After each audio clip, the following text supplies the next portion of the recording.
For years, I have reflected on both the first reading from Proverbs and the gospel.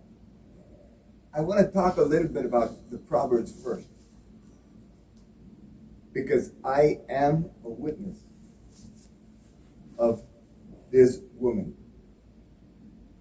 49 years ago, 11 months, and 4 days, I married her.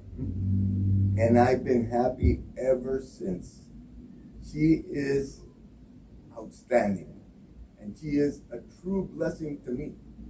And I have quite a few friends who talk about their wives this way, who share about the goodness, about the talent, about the love, about the care, about the devotion, about the dedication, about the support of their wives to the family. This is something that I use on Mother's Day when I praise my wife. I read it to her on her birthday. It's just a joy to acknowledge that God has given me that talent, that beautiful talent in the form of my wife, the mother of our children. And I'm preparing, I'm reflecting, I'm looking back over the last few months. I've been doing an inventory of all the good things that the Lord has given me as an individual. And all of them are beautified, are embellished with the presence of my wife, my diaconate, my kids, the family. Every time we go out, I've been looking at, I like to take pictures, and I've been looking at pictures over and over again, just thinking about the joy of being a happy husband. And that is what brings the family together. The best gift a man could give his children is to love his wife in a very special way, because that will teach them to love their mother. And I remember way before I met my wife, in a retreat, we were told, it was a boys' retreat, teenagers, we were told that when we go out looking for a person that we think we want to get married to, look at these two characteristics: that she be a good daughter and she be a good sister.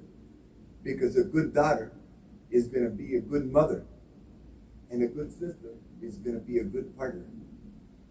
Now, the speaker topped it off saying, but make sure you are willing and able to give her the same or better. When we go into the talents, and we go into the master leaving and giving you the talents to be able to enrich the business, the Lord has given us the talents to enrich the business of the domestic church. The Lord has given others the talent to enrich the business of the domestic church and the parish. And others add on the local church, the diocese. Everything has to be surrounded by Christ, by the love of Christ. Because Christ's love is what feeds and strengthens the marriage. Christ's love is what feeds and strengthens the family. Christ's love is what feeds and strengthens the church, the parish, the diocese.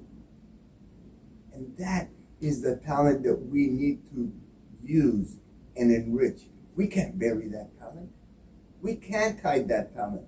He gives us skills. He gives us capacity. Everybody has a different talent. Everybody has a different capacity.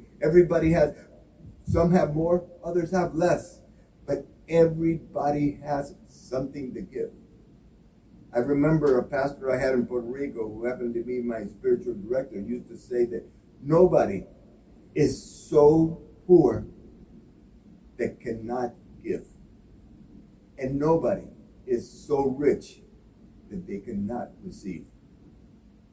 It's about giving and receiving under the banner of love, under the banner of Christ, not only crucifixion, but on Christ's resurrection.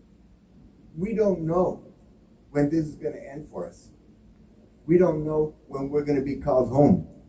We don't know when we're going to get sick or when we're going to have surgery. We don't know when anything is going to happen. We just prepare.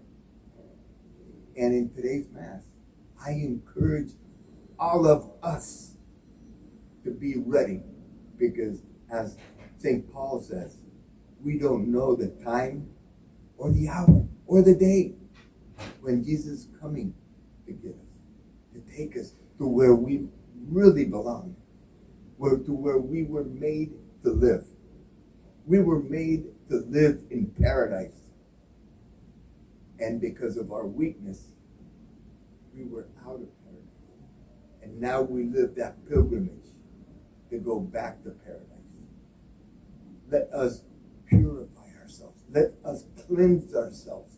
Let us fill ourselves with that holy soap, which I call love, which polishes our heart, which polishes our soul, and makes us better people, makes us better husbands, better fathers, and makes you better mothers, better wives, and makes all of us better Christians. Let's make this church a church of love, a church of peace, and let that peace radiate to those countries where they experience violence. God bless you.